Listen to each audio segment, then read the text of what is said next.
What's going on, everybody, and welcome to another interesting episode of the D-constructingTopics podcast. My name is David, and I'm your host of this wonderful, legendary podcast. And I'm always feeling good doing these things because out there we need to be informed. We need to talk about topics. And today I bring a topic that's very endearing to me, and I'm going to do my best to do justice. I'm pretty sure that I will be talking about this topic a little bit more than usual in terms of other episodes. But I just want to, in general, speak about domestic violence, being that this month on October is the Domestic Violence Awareness. It's very endearing because my mother is a victim and a survivor of domestic violence. Also, as a young kid growing up in the household, to me, it's one of those situations that is that thing or that conversation that happens in our communities. And I'm going to be specific in the Black and Latino communities that we kind of not really talk about, because the reality is that based on the numbers, and the numbers show is that when it comes to Black women and Latinas, they are the group that are mostly part of victims of domestic violence. Once again, we're gonna have a beautiful, beautiful show. Please hit the like button. If you want to comment, have a conversation. I got links. I always got links. Reach out. I got my email. I got all that. My socials, if you want to do the socials, all that, we could have a conversation. Talk to me. I'm here. Feel free to share. If you're a victim of domestic violence and you're listening to this, please reach out for help. There's a lot of places out there who are willing to help. And we're here for you. And not just this apply to women, but there are men. And as you already know, we live in a time where we have, what we call gay couples, same sex, whatever the case might be. We all are subject to domestic violence, regardless of what situation is. And I don't care what situation is. We understand that people want to say love is love. Want to say, man or woman, a man and a man, or woman, regardless of whatever you want to put, domestic violence is universally affected by everybody. And one of the things that I want to bring up, and especially how growing up has affected me in a sense, my mother being a survivor of domestic violence, an advocate against domestic violence, and one of the things she called me a couple of weeks ago, and again, I was kind of like out a little bit sick. Is that one of those things that she reminded me that in September 26th, it was the 25th year anniversary, or let's just say remembrance of a young woman by the name of Gladys Picart from New Jersey. And that day, it's a day where it's nationally recognized, and in other parts of the world, where women and even men would wear a wedding gown or wedding dress. Because on the day of September 26, 1999, a woman mother, Gladys Picart, was going to get married. And my little research that I did is that sadly her ex-boyfriend, who happened to be a person who was abusing her and stalking her during the time that they were together, and even when they separated, he was stalking her and all over the place, that the day that she was going to get married at her house, wearing a wedding dress, the gentleman just goes in, for some reason was dressed like he was part of the crowd, like he was a guest, and went in the house and shot her to death. He survived. He was stopped. And I know my understanding, it's sad that a lot of, family members and people on his side was kind of like, no, they still was talking. There's videos. Yeah, there's videos out there of them together, but it was more of him stalking her and her not to try to offend the guy. And he almost got away. And I saw somebody did a video how he almost got away. So that day is definitely recognized as that. You wear a wedding dress to the day of that. And sadly, that happened, and that stemmed from domestic violence. So my mother reached out to me and kind of say, hey, listen, if you do a podcast, or you should be doing a podcast on domestic violence awareness. I said, yeah, I definitely will. I got you. And she also likes to remind me that also men are victims of domestic violence. Yes, yes, yes. But one of the things that I was talking to a sister in arms, I went to also Latino Heritage Month. Let's go. I went to an event last week, and one of my sisters is armed, and I see her, and I haven't seen her. She's like an activist Mexican, wonderful person. I see her little belly. Okay, it's been a long time. She's pregnant and all, and we were talking about certain things, and the domestic violence conversation came in because we also have, how can I say, when people of my ilk, we kind of walk the same path in a sense, and and even if it's not the same path, we'll trust each other in certain events. Domestic violence would have been one that happened years ago, and I guess her thing was that there's a lot of conservative Mexican and a lot of conservative people, and when I say conservative, it's those that are attached to a religion, when it's Christianity, Muslim, or something to that effect, where a lot of these things happen. And sadly, from what I experienced in the Christian church, this happens a lot. And one of the things that we kind of talked about, which once again, it kind of like breaks my heart a little bit, that even in the Latino Black community where these things happen the most, is that we grew up in that fear because, again, a lot of times in our communities, we're not born in these nice neighborhood where everybody's friendly and there's no drugs, there's no crime, and everything is good. Sadly, we are kind of raising up in an environment where there's crimes is high, drugs is high, all this and that, and sometimes we feel abandoned. Let's say the justice system or whatever system out there abandoned as just only us, and sadly, a lot of times when we see this situation with domestic violence, we turn the other cheek because we grew up saying that's not our problem. Now, I'm talking about domestic violence in the sense of a relationship, a marriage, because there are other issues in domestic violence and between parents and children and so on. But this is more specific on that situation. And even if people are not married, they are together. And trust me, if I was to live in 5 buildings on top of my head, I'm going to say, as a matter of fact, I'm going to go on a limb in every building. When I say a building, I'm talking about a structure with different apartments, 5 floors, whatever the case might be. And I'm thinking that it's crazy. In each building that I live in, that I rented, an apartment, now I'm renting an apartment in a house, but each building is crazy. I've experienced at least 1 or 2 domestic violence situations. Whether it's the lady upstairs where I used to live at, the lady next door to me, the lady downstairs to me, or we could go on. And it's just crazy, but this is what happens in our neighborhood. But again, we don't say anything, and I'm one, but I'd be honest with you. There was a couple of occasions I had to call 911. There's a crazy situation. One time I heard the lady from upstairs where I used to live at screaming like if something happened. Maybe, and keep in mind, she was a mother of a baby. And I'm thinking, okay, somebody got killed, something like that. I'm going to go upstairs. I'm about to call 911, but to come and find out is that our building was getting on fire. I saw the smoke on the thing because I was ready to go outside. I was like, you know what? I had enough. I think somebody's about to get killed. And the way that she was screaming was like, And I experienced being that I grew up in that household. I said I had enough. Some people that listen to this are saying like, David, that's not your business. You know what I mean? I'm like, there's a baby upstairs. You know what I mean? So who for is that little kid will have paid the price for whatever argument the 2 adults have? And I took that to the heart. Like, hold on, there's a baby upstairs. But yeah, that day I saw the smoke. I see why she was screaming because our building was getting on fire. And I'm like, I'm out. I'm out. And I remember wasn't not too long ago. I was in a meeting. I was in a workshop.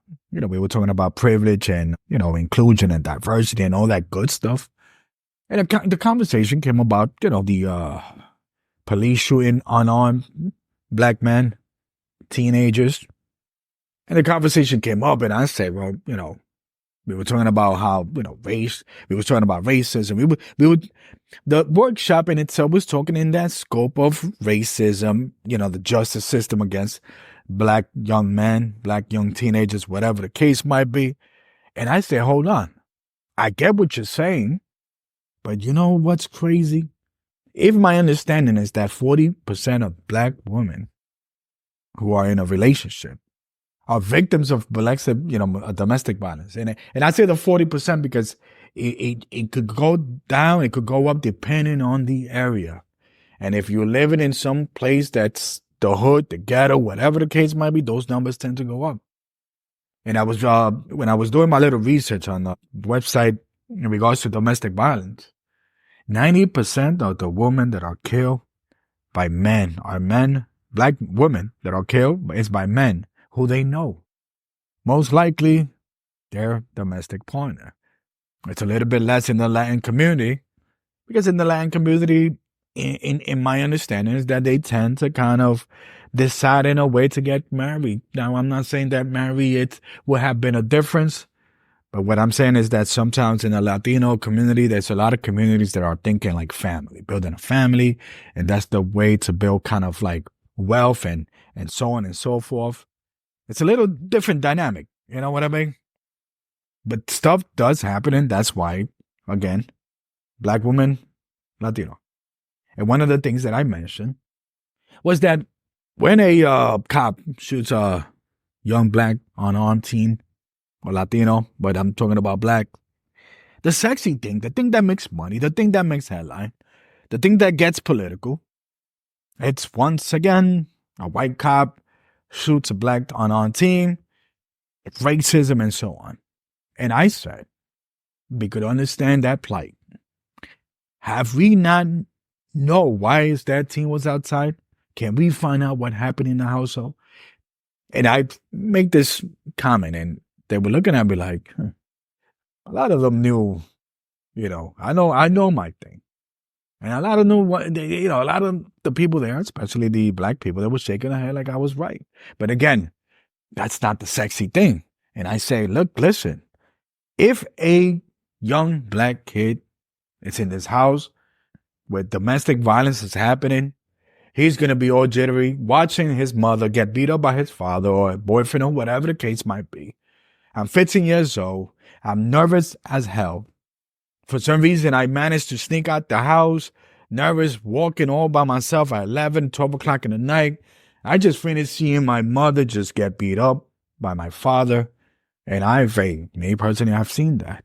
And trust me, even at a young age, imagine as you get older.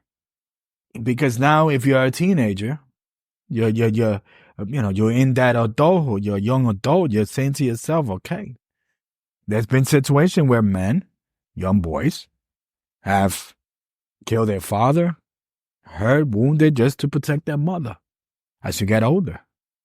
So you got this black kid in the streets out there, nervous, jittery.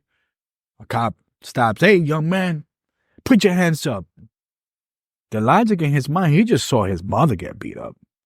You think that young kid is going to raise his hand? He's afraid. He's afraid. Cop's going to go, put your hands up. If you don't put your hands up, put your hands up. Which happens. I've seen this in her too. Come on, man. Kid don't put his hands up. Boom. Boom. Boom. Boom. That's all you hear, sadly. Kid drops dead. And you still manage to put a knee on back of the kid's head. So sadly, that happens when it should happen. But nobody talked about what happened because that's not the sexy thing. That's not what makes money in this country. That's not what makes money in our community. I could imagine all Sharpton, you know the violence. I'm Sharpton ain't going to talk about what happened, why that kid was outside. And the other hand, want to know everything. Because time and time again, we tend to forget that a lot of our young boys, black, Latino, we all out in the streets. People like, oh, look at this, what we call títeres, charlatans, up to no good. Where's their parents? Their parents at home. But that means if in our community, 40% of our women are victims of domestic violence, that means we outside. Our moms in the room are pops, probably drunk on drugs or something to that effect or something different.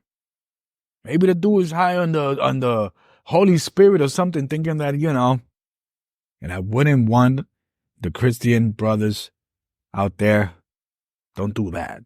Don't do that, please. It does happen in our community. It happens in our church a lot. Yeah, I'll call you out. And that's why we outside. And again, it's just a cycle that keeps going and on and on and on. And I always say, if our young kids is outside, that means if there's 10 kids and 5 of them is up to no good, I'm pretty sure something's going on. Something's going on at their home. But again, that's not the sexy thing.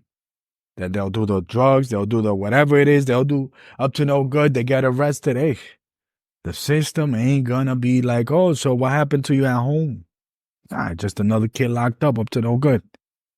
And these are the things that I always said when there's certain things, when we're talking about politics, when we're talking about abortion, when we're talking about the LGBT, when we're talking about, topics where I said to myself, hold on. And I'll say this, and I'll be straight up. There's a lot of white people that I know that are very friendly, that will fight the fight for your fight. When I'll give an example, that young black kid that got shot got shot unarmed, they'll be in that rally marching on with you, and whatever, defund the police and this racial justice, whatever it is, they'll be there. Guess where they're not gonna be at? When a black woman gets killed by their domestic partner. When it comes to abortion, abortion, pro-choice, whatever it is. When it comes to domestic violence and a Latina woman gets killed by their domestic partner, which happens a lot, more than abortion, I think that domestic violence has a greater impact in our community than abortion, than anything, than any of these little fights that people tend to fight, with all due respect. Domestic violence has a greater impact, not just on the house, but the kids that are there. And you ain't going to find that person there. Yeah, I know that, some of my white audience, people that are listening to them, be like, damn, is he talking about me? But I'm just saying that there are topics out there that kind of say to myself, damn, why is not domestic violence a thing that is not being discussed on the presidential debates, the mayor debates?